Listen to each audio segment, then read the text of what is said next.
नाजरीन, मशरिक़ वस्ता से इस वक्त की सबसे लर्ज़ाखेज़ खबर यह है कि इसराइल ने लिबनान पर हालिया तारीख की सबसे बड़ी बमबारी कर दी है, जिसके बाद लिबनानी क़यादत ने पाकिस्तान से इस वहशियाना जारहियत को रुकवाने के लिए हंगामी मुदाखलत की दरख्वास्त कर दी है। इसराइल की जानिब से महज 10 मिनट में 100 से ज़ायद मकामात को निशाना बनाए जाने के बाद लिबनान लहू लहू है और वहाँ की पार्लियामेंट ने पाकिस्तान की अस्करी और सियासी क़यादत से अमन के लिए अपना असर और रसूख इस्तेमाल करने की अपील की है। इंतहाई तशवीशनाक सूरत हाल यह है कि एक तरफ पाकिस्तान की कोशिशों से ईरान और अमेरिका के दरमियान जंगबंदी का मुआहिदा हुआ, लेकिन दूसरी तरफ तेहरान के लावान जजीरे पर ऑयल रिफाइनरी को निशाना बनाकर इस अमन अमल को सबूताज करने की कोशिश की गई है। ईरान ने इसका भरपूर जवाब देते हुए कुवैत में मौजूद बिजली घरों और तेल की तंसीबात पर ड्रोन हमलों की बारिश कर दी है, जिसने साबित कर दिया है कि जमीन पर ताहाल फायर बंदी मुकम्मल तौर पर नाफिज नहीं हो सकी। आज की इस वीडियो में हम जानेंगे कि क्या इसराइल लिबनान को इस माहिदे से बाहर रखकर पूरे खित्ते को दोबारा आग में झोंकना चाहता है। आइए जानते हैं आज की इस वीडियो में। अस्सलाम वालेकुम नाज़रीन, आप देख रहे हैं बी न्यूज़ और मैं हूँ आपकी मेजबान सादी शेर। नाज़रीन, इस वक्त की सबसे लर्ज़ाखेज़ खबर लिबनान से आ रही है, जहां इसराइल ने हालिया तारीख की सबसे बड़ी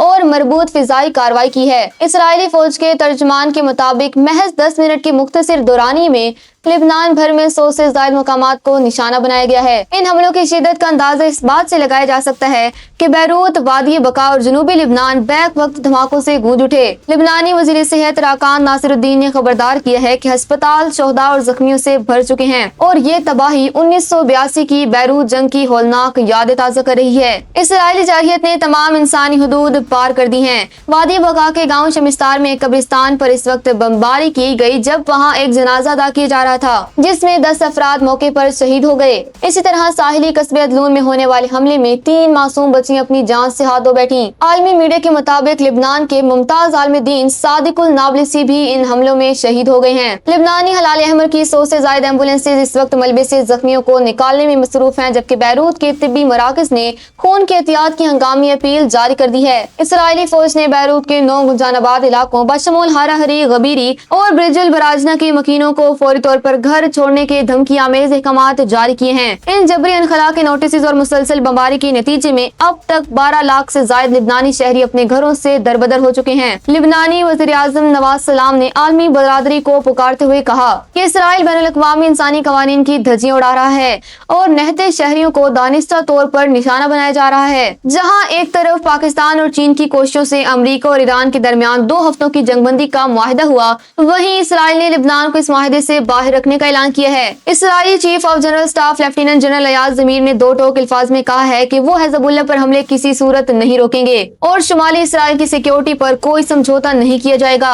इसराइल का ये सख्त रवैया साबित करता है कि वो ईरान के साथ जंगबंदी पर राजी है, मगर लिबनान की सरजमीन को लहू लहू रखना चाहता है। इस संगीन सूरत हाल में लिबनान एक बार फिर पाकिस्तान की तरफ देखा है। लिबनानी स्पीकर पार्लियामेंट नबिया बरी ने लिबनान में मुतय्यन पाकिस्तानी सफीर सलमान अतहर को हंगामी कॉल की और उनसे दरख्वास्त की कि वो इस्लामाबाद तक ये पैगाम पहुँचाएं कि इसराइल जंगबंदी के तमाम उसूलों की खिलाफ वर्जी कर रहा है। नबिया बरी ने खित्ते में अमन के लिए पाकिस्तान के कलीदी किरदार की तारीफ की और अपील की कि पाकिस्तान अपना असर और रसूख इस्तेमाल करते हुए इसराइल को इन वहशियाना हमलों से रोके। ईरान के काला अहदेदार ने अल जजीरा से गुफ्तगू करते हुए कहा है कि इसराइल ने लिबनान में जो जुर्म किया है, ईरान इसकी सजा जरूर देगा। उन्होंने कहा कि इसराइल वादा खिलाफी के लिए मशहूर है, उसे सिर्फ गोलियों से ही रोका जा सकता है। ईरानी मीडिया के मुताबिक इसराइल की जानिब से जंगबंदी की खिलाफ वर्जियों पर ईरान जवाबी कार्रवाई की तैयारी कर रहा है। इन तमाम तरकशीदगी के बावजूद पाकिस्तान अमन का अलमबरदार बना हुआ है। वज़ीर आज़म शहबाज शरीफ ने ईरानी सदर पज़ेश्कियान से टेलीफोनिक राब्ता किया है, जिसमें ईरानी सदर ने इस्लामाबाद मुज़ाकरात में शिरकत की मुकम्मल यकीन दहानी कराई है। दूसरी तरफ ईरान के वज़ीर ख़ारजा अब्बास अराग़ची ने army chief general Asim Munir को फोन करके इसराइली खिलाफ वर्जियों पर तशवीश का इज़हार किया। पाकिस्तान इस वक्त चीन, सऊदी अरब, तुर्की और कतर के साथ मिलकर इस नाजुक डील को बचाने की आखिरी कोशिश कर रहा है। नाज़रीन, ईरानी पासदारान इनकलाब ने दावा किया है कि उन्होंने सूबा फारिस के शहर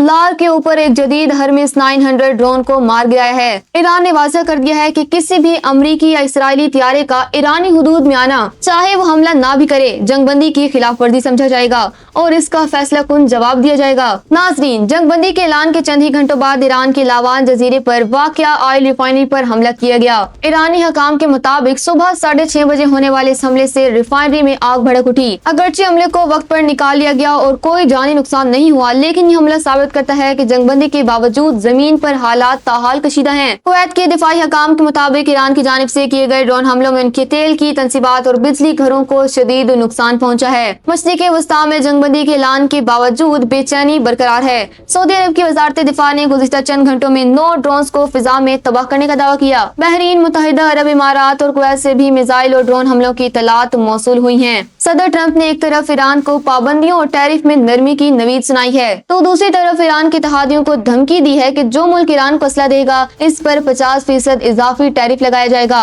ٹرمپ کا یہ انداز ظاہر کرتا ہے کہ وہ ایران کو معاشی طور پر اپنے قابو میں رکھنا چاہتے ہیں تاکہ وہ دوبارہ اپنا عسکری ڈھانچہ کھڑا نہ کر سکے۔ رائٹرز کے مطابق ایک اعلیٰ ایرانی اہلکار نے اشارہ دیا ہے کہ تہران جمعرات یا جمعے تک آبنائے ہرمز کو دوبارہ کھول سکتا ہے۔ ایران نے جنگ بندی کے معاہدے کے تحت جہازوں کو محفوظ راستہ دینے کی حامی بھر لی ہے۔